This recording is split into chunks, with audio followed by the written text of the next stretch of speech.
Assalamualaikum warahmatullahi wabarakatuh. Kami dari kelompok 13 akan menjelaskan manajemen risiko pada sektor UMK. Kita mengambil contoh dari industri kecil rotan di Kota Malang. Nama kelompok yang pertama ada Nindi Mailinda Herawati, yang kedua saya sendiri Noreta Dwisari, yang ketiga ada Fani Fadlila.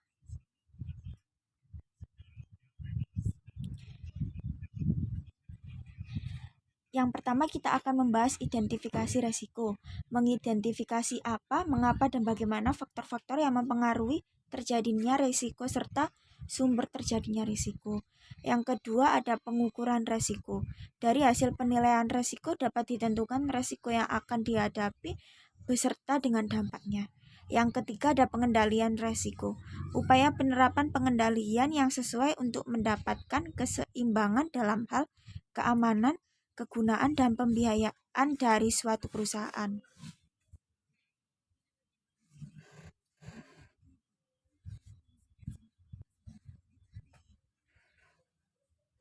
Identifikasi risiko. Identifikasi risiko dalam UMK kerajinan rotan dapat dilakukan dengan melakukan analisa SWOT. Analisa ini juga didasarkan pada pengamatan langsung ke UMK di daerah Balearjosari, Malang. Selain itu, risiko juga didapatkan dari studi literatur mengenai kendala yang dihadapi oleh UMK rotan.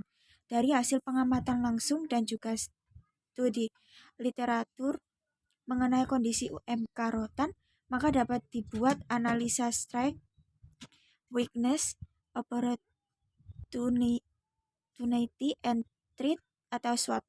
Pada tahap identifikasi risiko di industri kecil rotan di Kota Malang, dihasilkan 3 faktor risiko yang utama, yaitu risiko supply, rantai pasok, risiko pemasaran, dan risiko operasional.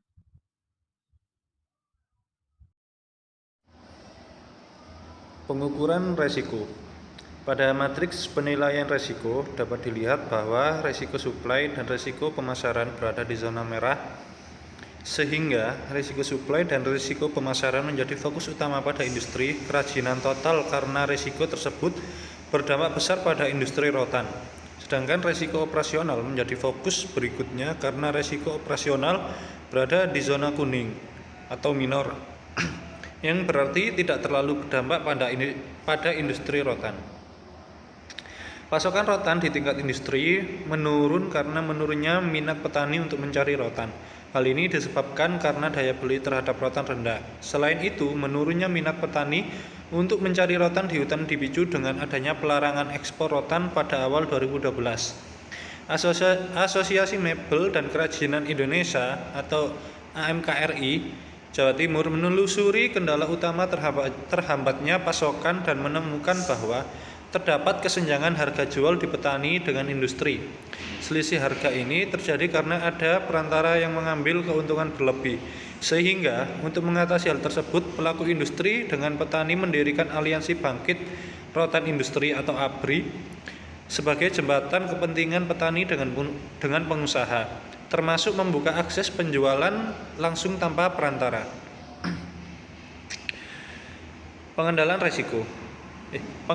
risiko.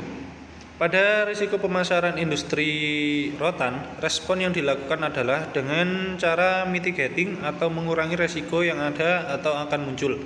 Perbaikan yang dapat dilakukan untuk mengatasi risiko pemasaran yaitu dengan cara sebagai berikut.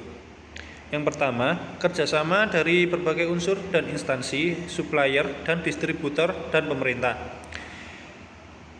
Kedua, pembinaan terpadu bagi pengusaha rotan. Yang ketiga, terbukanya akses terhadap pengembangan pasar baru di skala regional, nasional maupun internasional. Yang keempat, pengembangan jaringan pasar melalui presentasi dari teman saya akan menjelaskan tentang kategori resiko. Di dalam contoh soal yang kelompok kami buat, terdapat beberapa kategori resiko. Yang pertama, reputasi. Jadi maksudnya itu di permasalahan itu adalah kurangnya pemasaran produk dan branding kuat di pasar. Lalu ada masalah penelitian. Itu karena kurangnya riset alternatif untuk mencari suplai rotan. Lalu ada pengabdian masyarakat atau komunitas sosial, itu karena belum ada edukasi untuk pengusaha rotan. Lalu kapabilitas institusi itu karena belum ada kerjasama antara supplier, distributor, dan pemerintah. Lalu yang terakhir adalah permasalahan di kategori sarana dan prasarana, yaitu jaringan pasar yang belum terbentuk. Selanjutnya terdapat tingkat resiko dan kategori resiko. Kami menjabarkan dari tingkat serius hingga tingkat sangat rendah.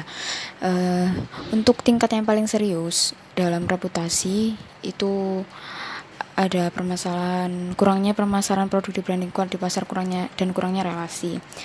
Lalu yang seperti disebutkan tadi itu merupakan suatu resiko yang serius. Begitu. Ini bisa dilihat. Lalu dari semua masalah ini, kalau di tingkat sangat rendah itu reputasinya itu kurangnya relasi, lalu di penelitian kurangnya supplier di masa sekarang, lalu belum ada edukasi untuk pengusaha rotan, itu juga masuk rendah, belum ada kerjasama antara supplier, distributor, dan pemerintah, lalu belum dilakukan promosi melalui media sosial. Itu dikarenakan memang para pengusaha rotan itu mereka masih kurang dalam pemasarannya di media sosial, karena kan zaman sekarang kan harusnya media sosial bisa digunakan untuk pemasaran produk ya, tapi karena mereka masih belum mampu, jadinya masih sedikit orang yang mengetahui gitu. Selanjutnya saya akan menjelaskan tentang risk registernya. Jadi dalam reputasi itu kan kegiatannya tuh kan kurangnya pemasaran. Lalu resiko yang muncul ketika kurang pemasaran itu tadi adalah karena kurangnya pemasaran tadi, akhirnya produknya tuh nggak punya branding kuat di pasar dan tidak punya relasi. Lalu dampak dan konsekuensinya karena brandingnya kurang sehingga produk tidak akan dibeli atau bahkan kalah dengan produk lain. Lalu pengendalian dilakukan saat ini di contoh soal tadi itu adalah pengembangan jaringan pasar melalui multimedia dan mengadakan iklan promosi melalui media sosial agar pemasaran dapat dilakukan lebih jauh dan berkembang. Nah, untuk yang kedua ada masalah penelitian. Kegiatannya itu harusnya yang dilakukan adalah alternatif supplier. Jadi kita harus mencari supplier baru. Lalu resiko yang ditimbulkan itu karena kurangnya riset alternatif untuk mencari supplier rotan. Lalu dampaknya adalah minim alternatif jika terjadi masalah pada supplier yang dikenal gitu. Dan pengendalian yang harus dilakukan itu mencari banyak relasi atau alternatif supplier lain untuk mengantisipasi ketidaktersediaan barang atau bahkan harga bahan baku yang tinggi, karena di permasalahan ini itu ternyata dari petani untuk ke pengusaha itu ada tengkulak yang mengambil untung yang sangat tinggi. Lalu ada permasalahan pengendalian masyarakat atau komunitas sosial. Kegiatannya itu karena kurang edukasi. Nah, resikonya itu jadi belum ada edukasi untuk pengusaha rotan. Jadi dampaknya pengusaha minim informasi sehingga bisa ditipu tengkulak seperti yang sudah disebutkan tadi. Lalu pengendalian yang dilakukan adalah pembinaan terpadu bagi pengusaha rotan.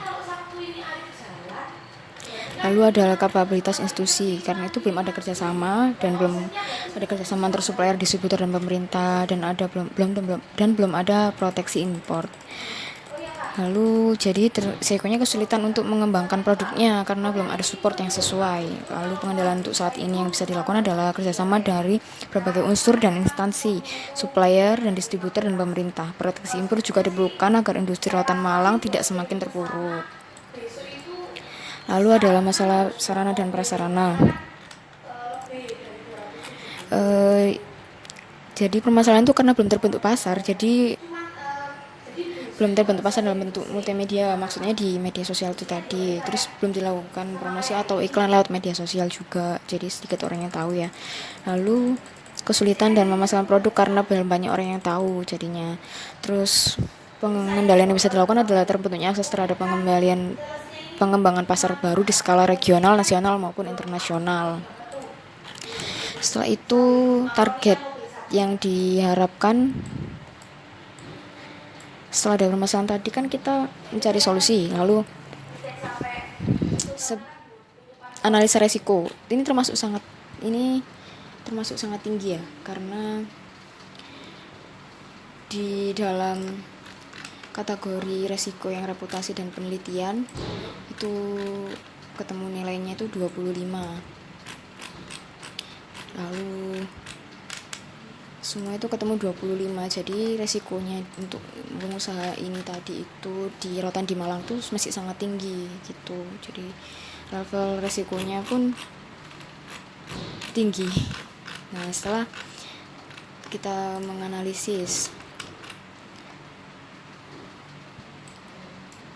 target resiko yang setelah kita punya target resiko yang diinginkan itu kan pasti turun ya gitu, jadi diharapkan tuh bisa turun. Setelah itu kita lakukan penelitian untuk kemungkinan dan dampaknya gitu, akhirnya ketemu bisa turun, tapi ya masih termasuk tinggi juga gitu. Karena memang rada susah ya, karena hal-hal krusial yang harus bisa diusahakan itu masih sangat rendah atau bahkan belum ada, karena di Permintar juga masih belum dikasih keleluasaan untuk pengusaha rotan itu tadi gitu. Nah, setelah dilakukan target resiko, level resikonya turun, bisa dilihat perbandingannya. Lalu untuk tindakan yang harus dilakukan untuk resiko yang sudah diprogramkan tadi ya, untuk proses yang reputasi bisa dilakukan dengan mengiklankan produknya lewat media sosial. Terus orang yang dibutuhkan tuh cuma satu aja. Terus sarana dan prasarana itu menggunakan laptop, HP atau internet, dan diharapkan dalam batas waktu 3 bulan gitu, dan dilakukan oleh pihak eksternal. Itu kenapa pakai pihak eksternal? Karena untuk zaman sekarang itu kan banyak banget jasa untuk pemegang akun gitu modelnya. Jadi bisa menggunakan jasa itu karena mereka lebih profesional gitu. Karena kan untuk pengusaha rotan ini tadi kan ternyata masih benar-benar nol, belum sama sekali.